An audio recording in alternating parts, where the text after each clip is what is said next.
Amino acids क्या होते हैं? अमाइनो एसिड्स ये कंपाउंड्स हैं जिसमें कार्बन, हाइड्रोजन, ऑक्सीजन और नाइट्रोजन प्रेजेंट होता है। मेनली ये बिल्डिंग ब्लॉक्स होते हैं प्रोटीन के।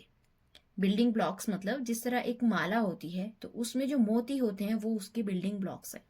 इसी तरह जो प्रोटीन्स हैं उनके जो बिल्डिंग ब्लॉक्स है वो है अमाइनो एसिड्स, यानी कि जो प्रोटीन है वो अमाइनो एसिड्स को मिलाकर बनती है।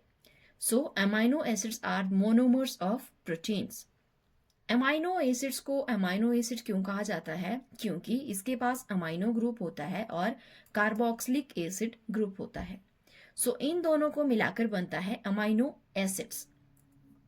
अब जो अमाइनो एसिड और कार्बोक्सिलिक एसिड जो ये ग्रुप्स हैं ये सेम कार्बन के ऊपर अटैच्ड होते हैं, तो इस टाइप के अमाइनो एसिड को बोलते हैं अल्फा अमाइनो एसिड।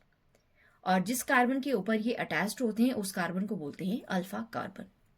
अब जो अमाइनो एसिड है इसका जो स्ट्रक्चर है वो कुछ इस तरह का होता है। मतलब जितने भी अमाइनो एसिड्स है उनका जनरल स्ट्रक्चर जो है वो सेम होता है, वो ओनली डिफरेंट होते हैं तो इस साइड चेन की वजह से। मतलब जो ये साइड चेन होती है ये अलग अलग अमाइनो एसिड में अलग टाइप की होती है। फॉर एग्जाम्पल जैसे कि ग्लाइसिन। अब ग्लाइसिन में जो ये आर ग्रुप है यानी कि जो ये साइड चेन है ये हाइड्रोजन एटम की होती है। आर की जगह यहाँ पर होता है एच। तो इसी तरह जो अलग अलग अमाइनो एसिड्स हैं उनमें अलग अलग टाइप की साइड चेन होती है। सो सारे अमाइनो एसिड्स जो होते हैं उनका सेम जनरल स्ट्रक्चर होता है एक्सेप्ट प्रोलीन। ऐसा इसलिए होता है क्योंकि जो प्रोलीन है वो सेकेंडरी अमाइनो एसिड है, बल्कि जो अदर अमाइनो एसिड्स हैं वो प्राइमरी अमाइनो एसिड है। तो प्रोलीन जो है इसको इम्यूनो एसिड भी कहा जाता है क्योंकि ये सेकेंडरी अमाइनो एसिड है।